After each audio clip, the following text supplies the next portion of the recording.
Assalamualaikum warahmatullahi wabarakatuh. Apa kabar sahabat Islam Center? Ini adalah kisah tentang malaikat Jibril dan Mikail yang menangis ketika Allah melaknat iblis. Dalam Al-Quran telah disebutkan bahwa iblis adalah musuh umat manusia. Sepanjang hidupnya, iblis sudah bersumpah kepada Allah Subhanahu wa Ta'ala bahwa dia akan berusaha terus untuk menyesatkan anak cucu Adam yang jauh dari jalan Allah Subhanahu wa Ta'ala supaya mereka mengikutinya. Untuk itu, marilah kita mendekatkan diri kepada Allah Subhanahu wa Ta'ala agar tidak tertipu dari iblis.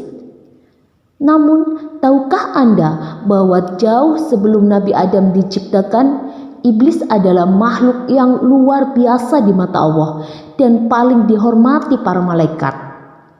Pengaruh terbesar Allah terhadap iblis adalah pertama kali ia mendapatkan taufik untuk beribadah kepada Allah Subhanahu wa Ta'ala.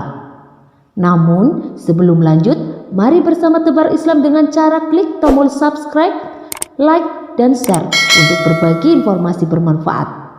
Amin ya robbal alamin. Tahukah Anda bahwa di dalam buku yang ditulis oleh Imam Al-Ghazali, setan sebenarnya disebut Al-Abid atau penguasa ibadah di langit pertama, dan Az-Zahid di langit kedua karena kemuliaannya saat itu, Al-Arif di surga ketiga, Al-Wali di surga keempat, kelima adalah At-Taqi, keenam adalah Az-Zazil, dan di surga ketujuh Lauhul Mahfuz. Dikatakan bahwa iblis dulunya adalah penyembah yang tidak pernah mengeluh tentang perintah Tuhan. Dia pernah menyembah Allah selama 1000 tahun dan sangat aktif beribadah. Iblis pernah menjadi Sayyidul Malaikat, penghulu atau pemimpin malaikat, dan Hosinul Jannah atau bendahara surga. Namun lama-kelamaan iblis menjadi sombong dan dia menganggap dirinya lebih unggul dari makhluk Allah lainnya. Suatu hari ketika Allah menciptakan Adam sebagai manusia, Allah memerintahkan setan untuk menyembah Adam. Dan iblis berkata bahwa saya lebih baik darinya. Engkau menciptakan aku dari api dan Adam dari tanah. Kemudian Allah berkata kepada iblis, saya menciptakan apa yang saya kehendaki. Ketika iblis melihat dirinya penuh kemuliaan, dia ragu-ragu untuk sujud kepada Adam. Dia berdiri tegak sampai para malaikat menundukkan kepala mereka. Ketika para malaikat mengangkat kepala mereka, melihat iblis tidak sujud, sedang mereka telah selesai sujud. Kemudian Allah mengubah wajahnya dari penampilan yang berkilau dan cantik menjadi bentuk yang mengerikan seperti babi hutan. Allah menjadikan kepalanya seperti kepala unta, dadanya seperti sepotong daging dari punggungnya. Wajahnya seperti wajah monyet. Di antara dada dan kepalanya, matanya terbelah pada sepanjang permukaan wajahnya. Lubang hidungnya terbuka seperti mangkok. Bibirnya seperti sapi, giginya seperti babi hutan, dan janggutnya 7 helai. Setelah itu Allah mengusirnya dari surga. Dia tidak akan masuk ke bumi kecuali dia bersembunyi, dan Allah akan melaknatnya sampai hari kiamat karena dia telah kafir. Padahal iblis itu sebelumnya sangatlah anggun dan cemerlang. Dia memiliki 4 lengan, banyak ilmu, banyak ibadah, dan menjadi kebanggaan para malaikat dan pemimpin para malaikat. Tetapi semua ini sama sekali bukan jaminan baginya. Ketika Allah membalas tipu daya iblis, kemudian malaikat Jibril dan Mikail menangis. Lalu Allah Subhanahu wa Ta'ala berfirman kepada para malaikat, apakah yang membuatmu menangis? Kemudian para malaikat menjawab, ya Allah, kami tidaklah aman dari tipu dayamu. Lalu Allah berfirman kepada malaikat, begitulah aku, jadilah engkau berdua tidak aman dari tipu dayaku.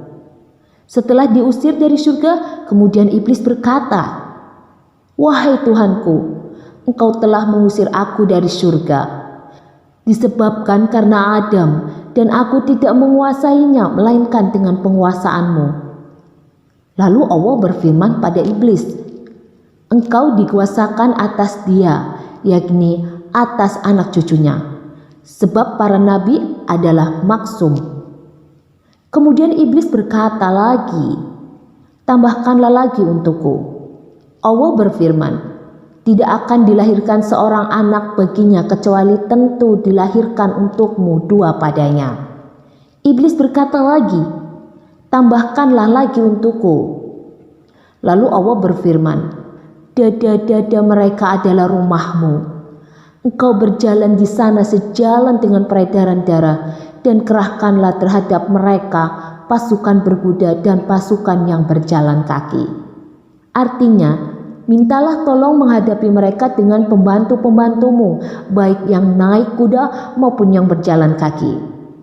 Dan berserikatlah dengan mereka pada harta, yakni mendorong mereka mengusahakannya dan mengarahkannya ke dalam haram. Dan pada anak-anak, yaitu dengan menganjurkan mereka dalam membuat perantara mendapat anak dengan cara yang dilarang, seperti melakukan senggamba dalam masa haid, berbuat perkara-perkara syirik mengenai anak-anak itu dengan memberi nama mereka Abdul Uzza, menyesatkan mereka dengan cara mendorong ke arah agama yang batil, mata pencarian yang tercela, dan perbuatan-perbuatan yang jahat, dan berjanjilah mereka. Hal ini juga disebutkan dalam surah Al-Isra ayat 64 yang artinya, dan hasunglah siapa yang kamu sanggupi di antara mereka dengan ajakanmu, dan kerahkanlah terhadap mereka pasukan berkuda dan pasukanmu yang berjalan kaki, dan berserikatlah dengan mereka pada harta dan anak-anak, dan beri janjilah mereka. Dan tidak ada yang dijanjikan oleh syaitan kepada mereka melainkan tipuan belaka. Quran Surat Al-Isra ayat 64. Sebelum iblis dikutuk oleh Allah Subhanahu wa Ta'ala, iblis pernah melakukan tugas-tugas mulia. Hal-hal baik yang Allah perintahkan kepadanya adalah, yang pertama, iblis adalah penjaga surga selama 40.000 tahun. 2. Iblis bersama para malaikat selama 80.000 tahun. 3. Iblis ditunjuk sebagai penasihat para malaikat selama 20.000 tahun.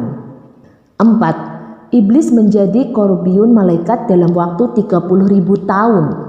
5. Iblis melakukan tawaf mengelilingi Arasy dengan para malaikat selama 14.000 tahun. Iblis menyembah dan mematuhi semua perintah Allah selama lebih dari 185.000 tahun. Sama seperti kita umat Islam, iblis juga melakukan sholat, berdoa, berpuasa, dan tawaf dengan para malaikat mengelilingi Baitul Ma'mur di Arsy. Iblis tidak pernah lelah atau mengeluh dalam menjalankan perintah Tuhannya. Iblis melakukannya dengan ikhlas. Pada waktu itu para malaikat memberi gelar kepada iblis Al-Aziz, yang artinya makhluk Allah yang termulia. Ada juga yang memberi gelar Azazil, yang artinya panglima besar malaikat.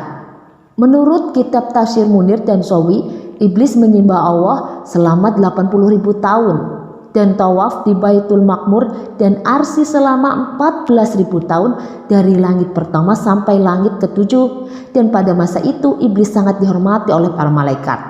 Para malaikat di alam semesta semua menghormati iblis sebagai makhluk Allah yang besar dan mulia, sehingga ketika iblis melewati para malaikat menghormati iblis bagaikan penghormatan prajurit kepada komandannya, sehingga terhormatlah nama iblis di seluruh alam semesta.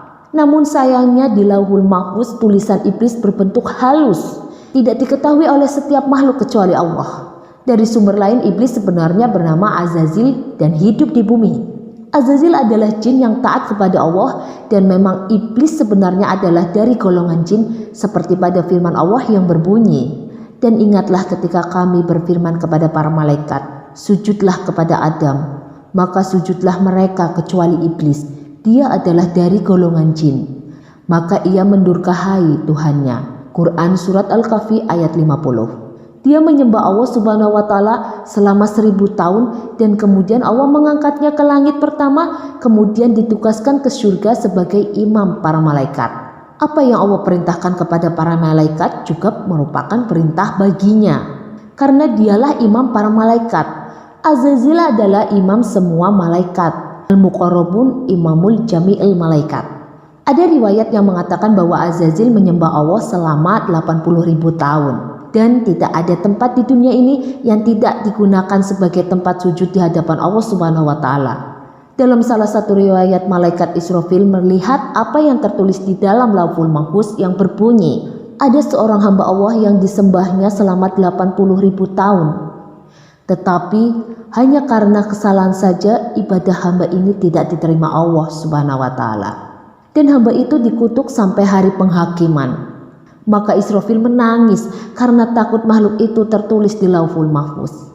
Lalu kemudian Israfil menceritakan kepada semua malaikat tentang pengalamannya melihat tulisan itu ada di Lauhul Mahfuz. Maka semua malaikat menangis ketakutan dan cemas akan nasib mereka. Kemudian semua malaikat mendatangi Azazil supaya mendoakan bagi kedamaian semua malaikat di dunia ini dan di dunia yang akan datang. Lalu Azazil mendoakan untuk keselamatan para malaikat. Ya Allah, janganlah engkau murka terhadap mereka para malaikat. Namun Azazil lupa, dia tidak berdoa untuk keselamatan dirinya. Setelah mendoakan para malaikat, Azazil lalu menuju ke surga. Di atas pintu surga, Azazil melihat suratan yang menyatakan ada satu hamba dari kalangan hamba-hamba Allah yang muqarrabin yang telah diperintahkan Allah untuk membuat satu tugasan.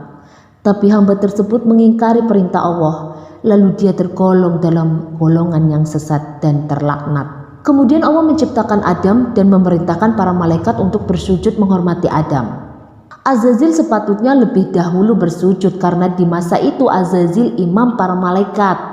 Akan tetapi dia menolak untuk bersujud karena dia merasa lebih baik daripada Adam. Sementara itu para malaikat terus sujud tanpa dipimpin oleh Azazil. Bukannya sujud, Azazil malah sombong dan menjawab kepada Allah. Dan ingatlah, tatkala kami berfirman kepada para malaikat, sujudlah kamu semua kepada Adam. Lalu mereka sujud kecuali iblis.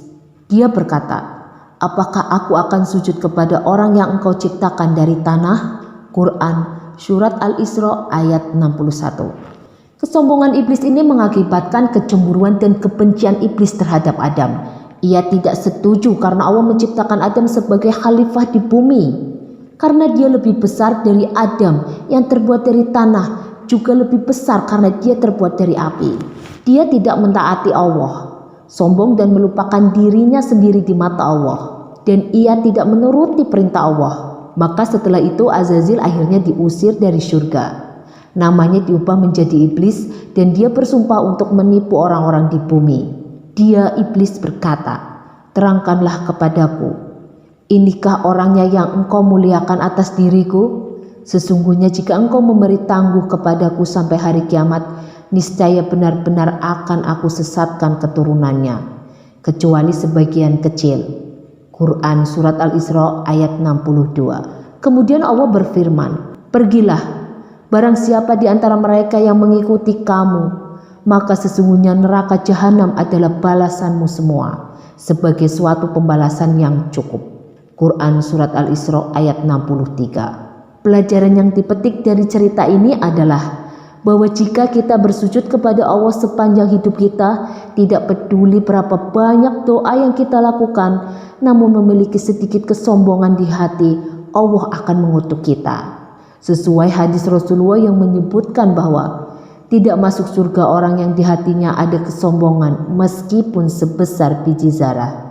Demikian juga halnya dengan iblis yang dulunya adalah seorang penyembah dan makhluk Allah yang baik, meskipun ia menjadi makhluk yang terkutuk karena kesalahannya. Oleh karena itu, sifat-sifat buruk seperti sombong, angkuh, iri, dengki, dan lainnya harus dijauhkan agar terhindar dari laknat Allah Subhanahu wa Ta'ala. Wassalamualaikum warahmatullahi wabarakatuh.